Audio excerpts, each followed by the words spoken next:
Good morning, everyone. Welcome to Activities for People Living at Home with Dementia. We are proud to offer this series with funding from the Area Agency on Aging and the United Way of Tarrant County. These programs are recorded except for Texas winds and are made available for viewing through a YouTube channel for future use. I am Martha Brown, your host for today's activities, and we are proud to see Peggy Spear coming to us from the Amon Carter Museum of American Art, bringing us art that depicts snow. Peggy, take it away. Feel the quietness of this woodblock. I think the footprints you can almost hear. Have you ever taken a quiet alone walk on a snowy day? Mm-hmm. Yeah, not in Texas, but yes, I have. Yeah, somewhere else in your life that's not here. You can hear that crunch. I feel like you can hear that quiet crunch. Yes. Mm-hmm. And the blankets, like Yetta pointed out, of the snow that's layered. This is like a hill.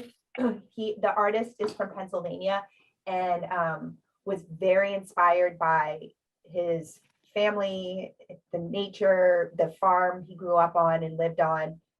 So that was often where he was pulling from. We don't know exactly if this is where he lived, but based on his work, many art historians suspect this is someplace he knew or lived or was. It's got snow on the fences too. Yeah, snow on the fences. Ooh, it Yeah. does. Yeah. Yep. And you can see a house, possibly two homes. Yeah, off yeah. in the Really? distance. Okay. Oh, Yeah. wow. And then this snowy hill that just builds up where it almost Oh, him. it kisses the sky. And then you Yeah. hear and you can see those birds. And again, I feel everything about this just feels very visceral. You know that walk where you Ooh, bless you. God bless you.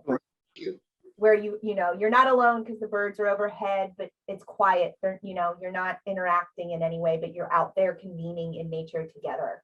Mm-hmm. I think it looks a little solitary and sad because the feature, the human form looks like it is moving away because of the footprints. And it looks Looks like it also has a cane or a walking stick. Oh, Yes. yes. Good view. It looks solitary and kind of sad to me. And maybe Kind he's of get over a little bit. Because you can see the little points of the walking stick along there too. You can. Yeah. Oh, yeah. Good eye. This so so a go little ahead, break. Yetta Oh, goes what's first, and that? then Yetta What was first, that, and then Don. Yetta, you go ahead. There's a little bridge in the scene as well. Yes, Mhm. good eye. Yeah, there is. Yes. And Don, what did you Very, know? very detailed. Actually, there's Um, another bridge up there too, along on the hillside right there. Yeah. That's the one on the hillside that I saw. Yeah, but Oh, there's another one underneath the trees there. Oh, okay. I was going to ask you, since this is a woodcut, was it printed using black ink on white paper, or how was it Yeah, made? it's white woven paper. It's black ink. Black ink. Okay. Yeah, you can tell by the edging of this is where that wood block would have ended. The Yeah. black line, and then there's white. You can barely see it, but there's white on the sheet of paper. Okay. Yeah. Yeah. And so this artist, Pennsylvania born, and then eventually moved back, or Pennsylvania, then went to Philadelphia for art school. He painted for a while and felt that he had almost been overtaught how to paint. And so he was a good painter, but it wasn't what he felt was his best creative outlet. So he turned to woodcut. He met a female author who was worked in this medium and ended up trying it in the early 1920s. And between 1920 and 1930 made over 380 woodcuts. Wow. He ended up really loving this medium and was really good at it. And his winter scenes particularly were very appealing to people because of all of the things you're talking about. You feel very you're able to experience the senses of as if you would on a snowy day. Yeah. So, I mean, going back to, I just, something else just dawned on me. Everything that's black, everything that's white is actually where the cuts were. Yes. Yeah, Okay. so it's very detailed. Yes, There- it is. yeah. Yeah, he was really good. I mean, you're really only using lines. He was really good at creating variety in line to create different moods, and he does that very well. And this is even early in his beginning with this medium. Another name for it is a relief cut. Relief cut, yes. Relief cut, yeah. So Peggy, do these do the original wood cut blocks still exist for? I for some don't of know. these We things? don't have the wood cuts, the wood blocks in our possession, so I don't know where they are, if they exist.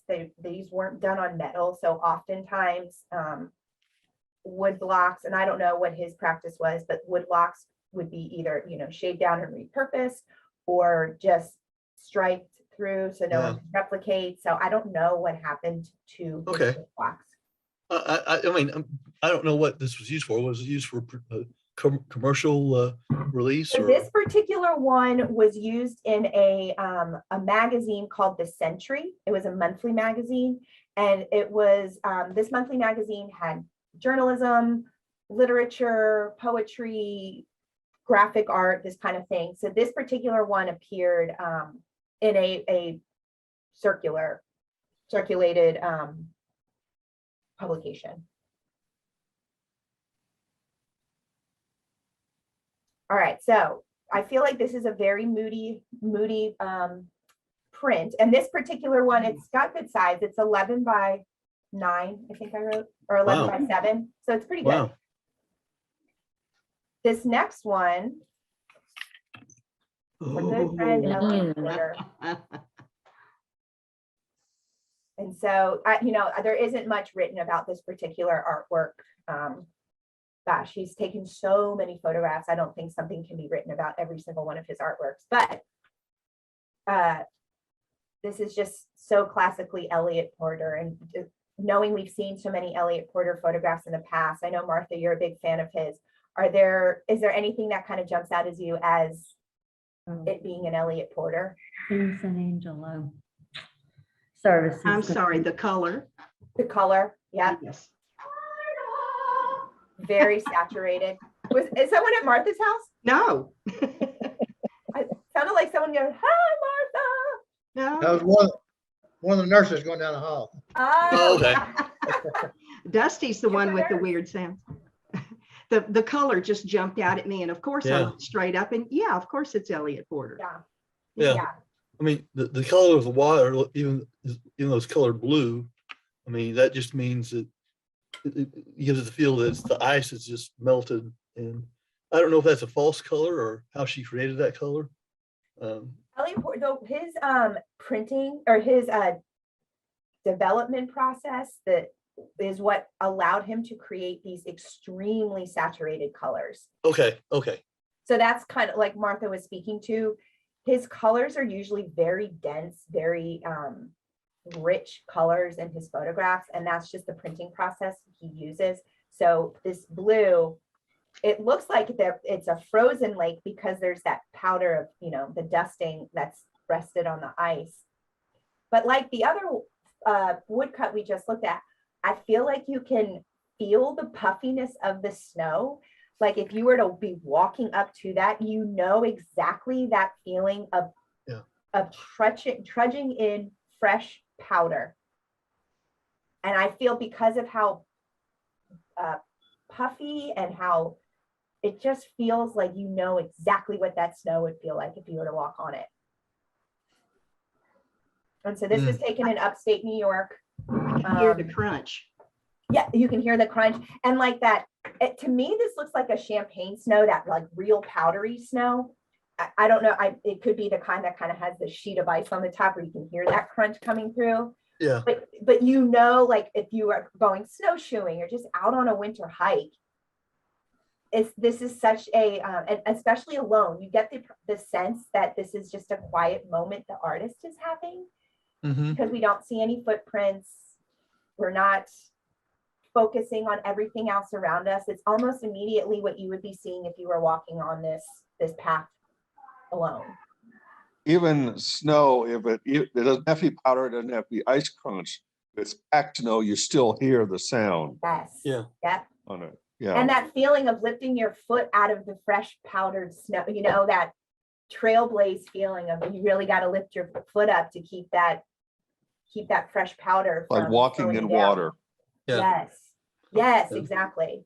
So I can even kind of imagine the sound of the brook as it's going under the snow. Ooh. Mhm. Mm-hmm. And I feel like because you can see those branches and like underbrush and things like that, you know that sound too of like when snow kind of cracks the branch, or that you can hear that like Yeah. very distinct snap of a branch when you're out in the woods, and it's so quiet because of the snow. It almost looks like a brook that's underground, comes above ground and goes to underground again. That's right. Because Yeah. otherwise you wouldn't have the snow all over. That's right. Right. That's top of, right. you know. Yeah, no, I think you're exactly right. And you can imagine how beautiful it would be in the summer too. Oh, yeah, True. Yeah. absolutely. I may have walked over a couple creeks like this when I was young. Yeah, Stamping in you the were home snow. by dinner. You disappeared. Yeah, be into home by the dinner. street. Exactly. Yeah. Yeah, when it started getting dark, you knew you had to go home. That's the way we lived. Mhm. Yeah. No cell phones. Mm-hmm. And just hoping a sibling would be able to get to your mom in time if something really bad happened. I understand. I remember one time in North Dakota had a huge blizzard. Of course, it wasn't blizzarding at that point in time, but the snow was so high. Basically, a couple of friends and I walked out to the store to get groceries, for our neighbors. And it was up above the roofs, the eaves. We're walking on top of cars and other things. So deep. Wow. Yeah. I remember once when I was a child, when I was much smaller, the snow drifts seemed like they were much larger. Oh, yeah. And, Yes. And I was able to dig a little cave out that I Wow. could get in and hide. My mother Yeah. was so upset with me. She said, that could have collapsed on you. We'd never find you till spring. You need like Yeah, a little we've heard this story all the time. avalanche. Yeah. Yep. Exactly. Heard that sounds like a story all the movie. time. Yeah. Yes. But somehow we made it out alive, guys. That's We right. did. That's We right. We did. survived. Sometimes we did because we wouldn't be here. Yeah.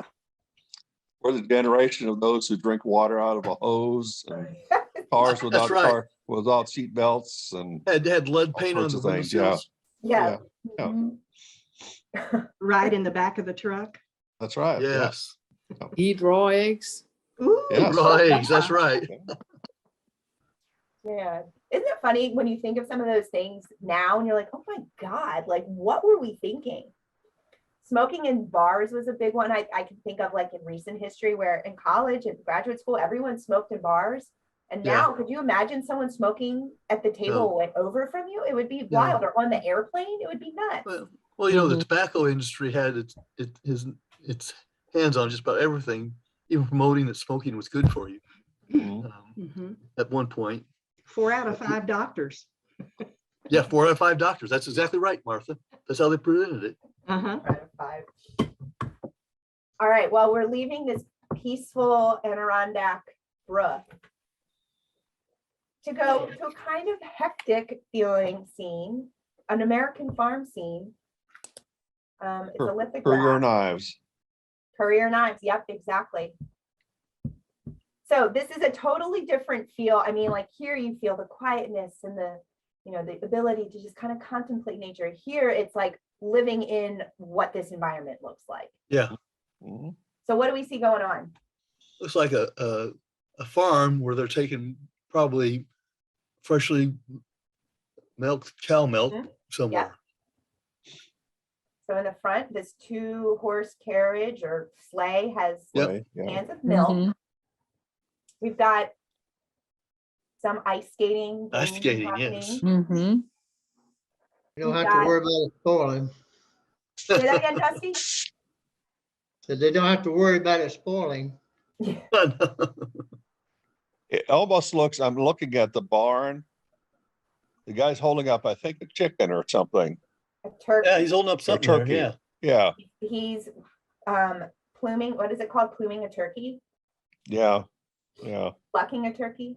Plucking, yes. whatever, yeah, plucking, yeah. Yeah, because it looks like he's about to meet his maker right at this cauldron. That's right. Mm-hmm. It's interesting. I'm trying to remember. We had another photo of a similar scene, but it wasn't winter time, and it looked very similar to this. Yes, Buildings and everything looked very similar. that's a good memory. It was like another farm scene and there was a dog and there were Yeah, chickens. yes, Yep. yes, yeah. I don't think it was Fanny Palmer, but I could be wrong. Yeah, and that just really was a very the topic that sold at Courier and Ives are these big city, big Yeah. city, Philly, Boston, New York, wanting to know what that rural life looked like. And so domestic scenes of, on the farm life, that really appealed to the American public on the East Coast. Mhm. So it was often a topic that came up and was drawn over and again. And Fanny Palmer, we've seen some of her prints before. She was one of the few artists, let alone women, that were on staff at Courier and Ives. Everybody else was typically contracted out, but she was, for about 25 years, she was on staff and was well known in her day as a artist. And she moved from England with her husband, settled in New York City, opened up their own printing company. And then Nathaniel Courier, she got on his radar and he ended up buying them out and then bringing her on staff. Wow. So she was very well known. She was a wonderful artist, and these scenes people just ate up. I have a little comment. Hmm. When I was a child, my mother said she loved Courier and Ives, and I didn't understand it. But I thought that Courier and Ives were two artists and that they did all of these. Oh, mhm. But you're telling me now that they were a company that had people to do things like this Yes, with yes. their name on it. Yes. Wow. Mhm. That's a whole new thing for me. Yeah. So, So we saw Courier and Ives print around Christmas, the sleigh one, where it Yeah. was Courier and his wife. That was Yeah. made by another artist as a gift for him. But then he liked it so much, then he ended up opening it up and selling it himself through his publication. They were the publication company, essentially. And so they staffed the artist, so then, Fanny would create this scene and there would be somebody else on staff who would then go in and paint it. okay, okay. That Yeah, opens this- up my world. Basically, the sleigh and the horses probably do not belong to this farm Well, it's hard to say. You're right. Yeah, it's hard to because say. it looks like they're going past the farm. Yeah. Mm-hmm. See, and that's funny. I see it as they're hooking around the lake to get to that barn, Right. Mm-hmm. but Could be. we have no idea. Yeah. And No. in probably all honesty, this is something she made up. Who knows if it's probably Yeah. in the real farm. Yeah. Fanny was working in New York City, so she wasn't out in the rural parts of the country. So this is probably completely fabricated. Well, that's a good point, though, that the milk was distributed through a dairy products Mhm. company, probably. Sometimes the farmer himself would distribute. Oh, interesting. Yeah. So, Could have been his delivery route. because the delivery route, absolutely right. Those Because are pretty big cans of milk. Yeah, they are. And so it's almost like it'd be going to a creamery or a dairy Yeah, because of the amount of milk there, Mm-hmm. rather than just a delivery, to a farm or house. Something. looks like they have real fur blankets on there. Doesn't Yep, that just robes. look so delightful? Well, there are two people sitting there. So one, I don't know if that's a woman next to him or a child. I think it's a child, a young boy. Okay. I like Yeah. this. This is a nice, Yeah, this is a nice one. Yeah. nice one. Mhm. I'm thinking about milkmen, and I remember that there were still milkmen in my neighborhood in the 70s. Mhm. Well, Yeah. yeah, I can remember them from the 60s. Yeah. Yeah. And I lived in Denver for a while and they had milk delivery while I was there. So You I know, don't they, know if it's as thriving as it once was, but people can still get milk dropped off in glass bottles on their porch. Yeah, yeah. Yeah, Um, and when I was a child, it was a milkman. He had horses, and Mhm. that was carrying Wow. the wagon with the milk and Mhm, Yeah. ice, all of that. mhm. Yeah. Cool. in Yeah. Thailand, they had milk delivery, you know, Mhm. but I wouldn't trust the milk. I'm sorry. Because they were in ice coolers and you never knew how long they'd been in there. Right. Yeah, yeah. Um, Or if they probably weren't pasteurized. Yeah. Now I guess the modern equivalent of that is the water delivery. That's probably true. Oh. Mhm. I have a And- question about in the middle of the picture where the Mhm. lady is at the well. Yes. It looks to me like there is a white line going up from the well to the house and Mhm. around. Is it catching roof water? It looks to be. Yes, it does. It Yeah. does, yeah. Thank To me, you. this feels like a very New Englandy house, It does. It does, Mhm. yes. Yes.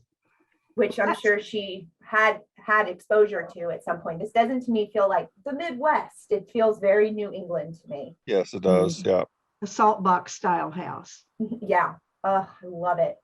Yeah. And so I'm sure they were no stranger to figuring out how can we get that snow melt and use it. Hmm. All right. So we're leaving this domestic scene. I'm going to another, not domestic Yeah. scene, but another scene of people convening in nature. And this does not feel as peaceful as the last one we just saw. Mhm. Even though it probably is, I think it's this because of the way the photograph has the movement of the snowflakes. It gives it a more of a more things are moving versus the stillness of the man walking in the snow like we saw in the first one. Yeah. Yeah. This That's is a a good one. photograph. This is a photograph. Photograph, This- yeah. This Wow. was taken in, well, it was sold in Denver, Colorado. So I'm assuming the photograph was taken somewhere in the Rockies. And then Yeah. through that printer in Denver was then the vendor. Mhm. I couldn't find anything about the artist. This was just might have been a photograph that ended up in Hmm. Denver. Yeah. Well, I have a question I always thought about these old prints. Mhm. When you taking a picture in freezing conditions, I don't know. I didn't know if they had to keep the plates warm somehow, or if the chemical interaction worked no matter what temperature it was.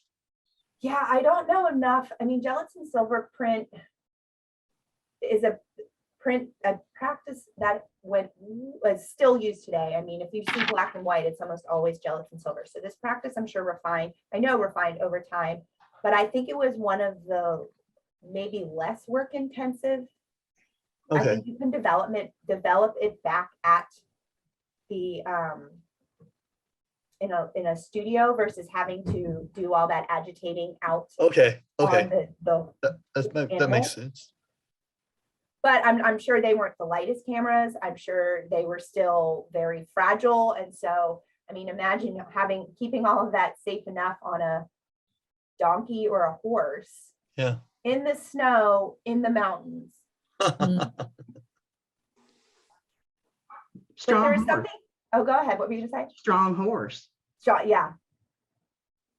I mean, even though they're on horses and, in the woods, there's something though about the demeanor of the man on the horse that felt like, I'm sure you can think of home photographs you have growing up of something your mom snapped of you as a child and in the winter, and you're just, you're all bundled up. There's not much you can really do. And you're just, here I am in the snow. There just seems like that humanness in this photograph that is relatable to anybody who's taken a picture in the snow. He kind of looks like he's happy.